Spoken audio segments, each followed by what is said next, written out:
बिस्मिल्लाहिर्रहमानिर्रहीम।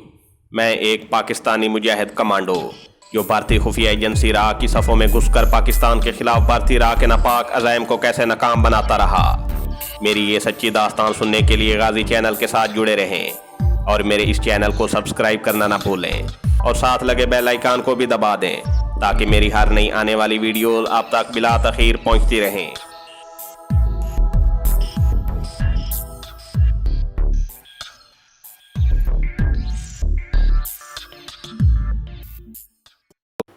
इतने में एक दरमियानी उम्र का दुबला सा आदमी जिसने कमीज़ पतलून पहनी हुई थी मेरी तरफ आया और कहने लगा, क्या आपका नाम धर्मचंद है? मैंने कहा, जी हाँ। क्या आप गंगा खाड़ीकर हैं? जी हाँ। मेरे साथ आ जाएं। स्टेशन के बाहर एक सरकारी स्टेशन वैगन खड़ी थी। आगे ड्राइवर बैठा था। खाड़ीकर ने आगे बढ़कर दरवाज़ा खोल दिया। हम दोनों गाड़ी में बैठ गए। स्टेशन वैगन चल पड़ी। खाड़ीकर ने कहा, रास्ते में कोई तकलीफ़ तो नहीं हुई? मैंने कहा, जी नहीं। दिल्ली के हिंदू भी बड़ी साफ उर्दू बोलते थे और वो कहने लगा, आपने बर्थ बुक नहीं कराई? मैंने इसलिए पूछ लिया। मैंने कहा, बर्थ की बुकिंग नहीं हो सकी थी। वैसे मुझे सीट पर भी नींद आ जाया करती है और मैं आराम से सो जाता हूँ। खाड़ीकर हंसकर बोला, ये तो बड़ी अच्छी बात है। उसने जेब से सिगरेट का पैकेट निकालकर मुझे सिगरेट पेश किया। मैंने कहा, जी नहीं शुक्रिया, इस वक्त सिगरेट पीने को दिल नहीं चाह रहा। स्टेशन वैगन दिल्ली के बारौनक और रोशन रोशन सड़कों पर से होती हुई शहर से बाहर निकल आई थी। फिर बड़ा फैशनेबल और शानदार बंगलों वाला इलाका शुरू हो गया। ये इलाका भी गुजर गया। इसके बाद गाड़ी एक बहुत बड़ी ग्राउंड के करीब से गुजरी। उसके आखिर में एक तरफ 2 मंजिला इमारत थी जिसमें कहीं कहीं रोशनी हो रही थी। स्टेशन वैगन उसके अहाते में जाकर खड़ी हो गई। अहाता भी खाली पड़ा था। खाड़ीकर ने गाड़ी से उतरते हुए कहा, यहाँ आपके लिए एक कमरा बिल्कुल तैयार कर दिया गया है, मेरे साथ आइए। इमारत की पहली मंजिल के कोने पर एक कमरा था। खाड़ीकर ने चाबी लगाकर उसे खोला। अंदर से सीलन की अजीब सी बू आई। फर्श पर पुराना कलीन बिछा हुआ था। एक तरफ बेड लगा था। सामने 3 आरामदेह कुर्सियां और दरमियान में गोल टेबल पड़ी थी। खाड़ीकर ने गुसलखाने की बत्ती जलाते हुए कहा, यहाँ आपको 24 घंटे पानी मिलेगा। अगर आपने खाना नहीं खाया तो मुझे बता दीजिए, मैं नौकर को कह देता हूँ, वो आपके लिए खाना ले आएगा। मैंने थैला बेड पर रखा और बैठ गया। जी हाँ, खाने का कह दीजिए, मगर मैं वैष्णु हूँ, सब्जी तरकारी खाऊंगा। खाड़ीकर हंस पड़ा, महाराज मैं भी वैष्णु हूँ, फिक्र न करें, आपको दाल भाजी और सब्ज़ी यहाँ बिल्कुल ताज़ा मिलेगी। अब आप आराम करें, मैं सुबह 9 बजे आऊँगा। फिर आपको मेरे साथ कैंट सेक्रेटेरिएट चलना होगा। Good night. Good night. Khadikar चला गया। दूसरे रोज़ वो दिन के 8:30 बजे मुझे लेने आ गया। मैं नाश्ता वगैरह करके तैयार हो चुका था। वहाँ से हम दिल्ली सेक्रेटेरिएट गए। सेक्रेटेरिएट के दफातर भी वहीं एक अलग विंग में थे। खाड़ीकर मेरे साथ था। सेक्रेटेरिएट बरह रास्त भारत के प्रधानमंत्री के मातहत था। उसकी इमारत के ऊपर भी भारत का तिरंगा झंडा लहरा रहा था। डिफेंस इंटेलिजेंस का विंग अलग था। जगह जगह बारूदी गार्ड ड्यूटी पर खड़े थे। डिफेंस इंटेलिजेंस के वेटिंग रूम में बिठाकर खाड़ीकर चला गया। थोड़ी देर बाद आया और कहने लगा, धर्मचंद जी आइए, साहब आपका इंतज़ार कर रहे हैं। डिफेंस इंटेलिजेंस का चीफ सुरिंदर कोहली अपने शानदार कमरे में बहुत बड़ी मेज़ के सामने कुर्सी पर नीम दराज किसी फाइल पर कुछ लिख रहा था। हम कमरे में एक तरफ होकर बैठ गए। सुरिंदर कोहली अधेड़ उम्र का ICS ऑफिसर था। चेहरे पर सिविल सर्विस के तजर्बे की पुख्तगी थी। आंखों पर नज़र का चश्मा लगा था। बालों में सफ़ेदी आ चुकी थी। उसने फाइल एक तरफ रखते हुए मेरी तरफ देखा। आंखों में जहानत के साथ साथ मकारी और अय्यारी झलक रही थी। मुस्कुराए बगैर मुझसे मुखातिब होकर बोला, तुम धर्मचंद हो? मुझे उसका ये अंदाज़ अच्छा न लगा, लेकिन मुझे उन लोगों से बहुत से खुफिया राज हासिल करने थे।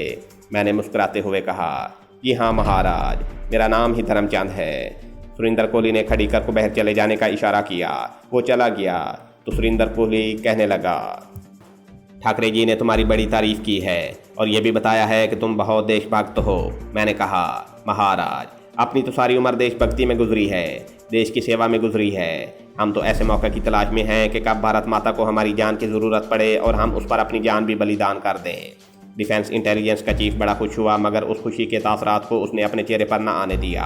बस गहरी नज़रों से मेरा जायज़ा लेता रहा और कहने लगा, हम बाल ठाकरे जी के हुक्म पर यकीन करके तुम पर भरोसा कर रहे हैं। एक बात ठाकरे जी ने भी तुम्हें बता दी होगी और मैं भी बता देना चाहता हूँ कि तुम्हारा मिशन खुफिया भी है और ख़तरनाक भी है। इस मिशन में सबसे ज़रूरी बात मिशन की राजदारी है। मैंने कहा, इसकी आप फिक्र न करें सर, सारी ज़िंदगी बड़ी राजदारी से भारत माता की सेवा की है। पाकिस्तान वालों ने पकड़ लिया था तो वहाँ भी अपनी ज़ुबान बंद रखी। कैसा कैसा टॉर्चर नहीं किया उन्होंने, मगर क्या मजाल कि मैंने भारत की सीक्रेट सर्विस का एक भी राज बताया हो। तुम्हारी फाइल में ऐसा ही लिखा हुआ है। मैंने तुम्हारी फाइल को बड़े गौर से स्टडी किया है। इसके साथ ही वो कुर्सी से उठा और बोला, धर्मचंद मेरे साथ आओ।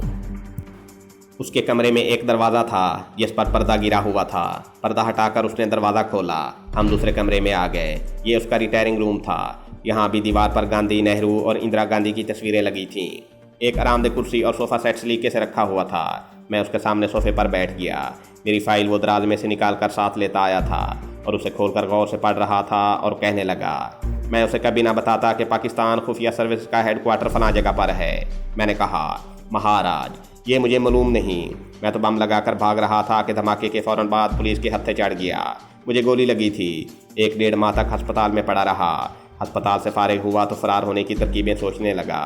एक रोज़ पेशी भुगतने ज़िला कचहरी जा रहा था कि फ़रार हो गया। चीफ बोला, तुमने बड़ी बहादुरी का सबूत दिया है, वरना हमारे अक्सर आदमी पाकिस्तान में पकड़े जाते हैं तो बस वहीं कैद में पड़े रहते हैं। उसने मेरी फाइल बंद करके एक तरफ रख दी। उठकर लोहे की अलमारी में से सुर्ख रंग की एक और फाइल निकाली और मेरे सामने वाले सोफे पर बैठ गया। फाइल मेरे आगे मेज़ पर रखकर खोली।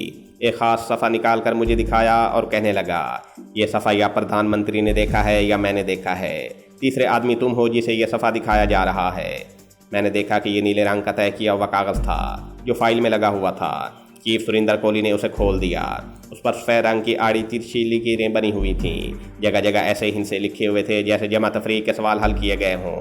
वो कहने लगा, ये जलंधर से 15 मील दूर अमृतसर की जानिब उस गैर आबाद वीरान टीले का नक्शा है जिसके अंदर हमारे नए दूरमार पृथ्वी मिसाइल लगाए जाएंगे। नक्शे में मुझे कुछ समझ नहीं आ रहा था, मगर ज़हर में यही कर रहा था कि मैं नक्शे की एक एक लाइन, एक एक जाविये को पूरी तरह समझ रहा हूँ। वहाँ मुझे अपनी फर्जी महारत दिखानी ज़रूरी थी। मैं ये मालूम करना चाहता था कि असल जगह का नाम क्या है और ये किस गांव के करीब है। मैंने चीफ से पूछा, सर इस जगह के आसपास कोई गांव भी है? चीफ ने नक्शा तय करके फ़ाइल को बंद किया और बोला, इस टीले के दाएं जानिब 3 मील के फासले पर जोगीवाल एक कस्बा है। ये सिख ज़मींदारों का कस्बा है। उनसे हमें खबरदार रहना है। इन लोगों ने एक बार खालिस्तान के कुछ सिक्कों को अपने यहाँ पनाह दी थी, जिसके बाद कस्बे के 3-4 बड़े ज़मींदार गिरफ्तार भी कर लिए गए थे। तुम्हें तो मालूम ही होगा कि खालिस्तान के सिख पाकिस्तान के हामी हैं और वो हमारे मिसाइलों के अड्डे के ख़िलाफ़ जासूसी कर सकते हैं। फौजी पॉइंट ऑफ व्यू से हमारे लिए यही जगह सबसे मुनासिब थी, वरना हम किसी दूसरी जगह मिसाइल फिक्स कर लेते। मैंने कहा, अगर उस कस्बे में कोई ख़ास बात नज़र आई तो मैं आपको फ़ौरन ख़बर कर दूँगा। मैं उस कस्बे को भी अपनी नज़र में रखूँगा। चीफ ने फ़ौरन कहा, बस हम यही चाहते हैं। तुम्हें मलीरकोटला के मुसलमानों में घुल मिलकर पाकिस्तानी जासूसों की निशानदेही के अलावा सिखों के उस कस्बे जोगीवाल की भी निगरानी करनी होगी। मुझे उम्मीद है कि तुम ये दोनों काम बड़ी खुश असलूबी से करोगे। इसकी आप फिक्र न करें। ये मेरी ड्यूटी ही नहीं बल्कि एक देशभक्त और भारत माता के सपूत की हैसियत से मेरा कर्तव्य भी है। चीफ ने इसके बाद फाइल लोहे की अलमारी में ला करके रख दी। उसके दूसरे दराज का ताला खोला। उसमें से काले रंग की एक नोटबुक निकाली और मेरे करीब आकर बैठते हुए बोला, अब मैं तुम्हें भारत सरकार और अपने प्रधानमंत्री की तरफ से वो खुफिया नंबर देता हूँ जिसको ज़रूरत पड़ जाने पर ज़हर करने से तुम्हारी हर मुश्किल हल हो जाएगी। ये नंबर दिखाकर तुम किसी सरकारी इदारे, किसी पुलिस स्टेशन, किसी सरकारी या गैर सरकारी बैंक से मदद हासिल कर सकोगे। इंडियन डिफेंस इंटेलिजेंस के चीफ ने एक कागज़ पर कॉपी में से वो तिलिस्मी नंबर उतार कर मुझे दे दिया। ये नंबर L-211/T था। मैंने आपको ये नंबर इसलिए ज़ाहिर कर दिया है और आपको बता रहा हूँ कि अब ये नंबर बेकार है। हर 2 साल के बाद वहाँ महकमे की तरफ से पुराना नंबर बदल दिया जाता था। चीफ सुरिंदर कोहली ने कहा, तुम्हें यह नंबर ज़ुबानी याद करना होगा। ज़ुबानी याद करने के बाद तुम इस कागज़ को फाड़ कर इसे आग लगा दोगे। इसके बाद चीफ ने मुझे अपना खुफिया और ख़ास टेलीफोन नंबर दिया और कहने लगा, इस नंबर को भी तुम्हें ज़ुबानी याद करना होगा। इस नंबर पर मुझे तुम मौजूद पाओगे। अगर फ़र्ज़ कर लिया कि मैं नहीं हूँगा तो तुम इस नंबर पर मेरे लिए पैगाम रिकॉर्ड करा दोगे। तुम्हारा पैगाम मुझे ज़्यादा से ज़्यादा 5 मिनट के बाद मिल जाएगा। मैं 5 मिनट से ज़्यादा इस खुफिया नंबर से अलग नहीं रहता। इस मिशन के दौरान तुम्हारा सिर्फ मुझसे ही रब्ता कायम रहेगा। सिर्फ मैं तुम्हें कोई ख़ास आर्डर दे सकूँगा या तुम्हारी ड्यूटी में तब्दीली करवा सकूँगा। हमारी सीक्रेट सर्विस का कोई आदमी तुम्हें किसी किस्म का कोई आर्डर नहीं दे सकेगा। तुमसे किसी किस्म की बात पुरस भी नहीं कर सकेगा। उसने मुझे अपना खुफिया नंबर भी लिख दिया और कहा, इस टेलीफोन नंबर को भी अच्छी तरह याद करने के बाद ज़ाया कर देना, क्योंकि ये हमारी डिफेंस एजेंसी का बड़ा अहम और सीक्रेट नंबर है। मैंने कहा, आप जैसा कह रहे हैं वैसा ही होगा, बेफिक्र रहें। ये बताएं कि मुझे अपने खुफिया मिशन पर किस वक्त रवाना होना होगा। चीफ कुछ सोचकर बोला, क्या तुम पहले कभी मलीरकोटला गए हो? मैंने कहा, मैं पहले उस शहर में कभी नहीं गया, बस जाने का इत्फाक ही नहीं हुआ। चीफ मेरी तरफ ज़रा सा झुकते हुए कहने लगा, ये मुसलमानों की रियासत का शहर है। मुग़लों के ज़माने में इस रियासत के मुसलमान हाकिम ने गुरु गोबिंद सिंह जी के बच्चों के हक़ में आवाज़ बुलंद की थी जो मुग़लों की कैद में थे। उस दिन से गुरु गोबिंद सिंह जी ने ऐलान कर दिया था कि शेख मलीरकोटला की हमेशा हिफाजत करेंगे और यहाँ के मुसलमानों की हर मुश्किल वक्त में मदद करेंगे। चुनांचे जब पाकिस्तान बना और पंजाब में फसादात शुरू हुए तो मशरक़ी पंजाब के हर शहर हर गाँव में सिखों ने मुसलमानों का कत्लेआम किया, मगर रियासत मलीरकोटला के मुसलमानों की पूरी हिफाजत की।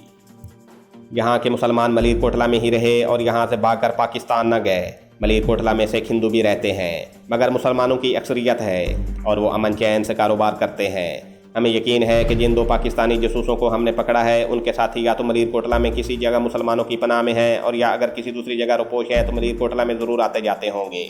वहाँ से तुम्हें उन जासूसों का सुराग मिल सकेगा।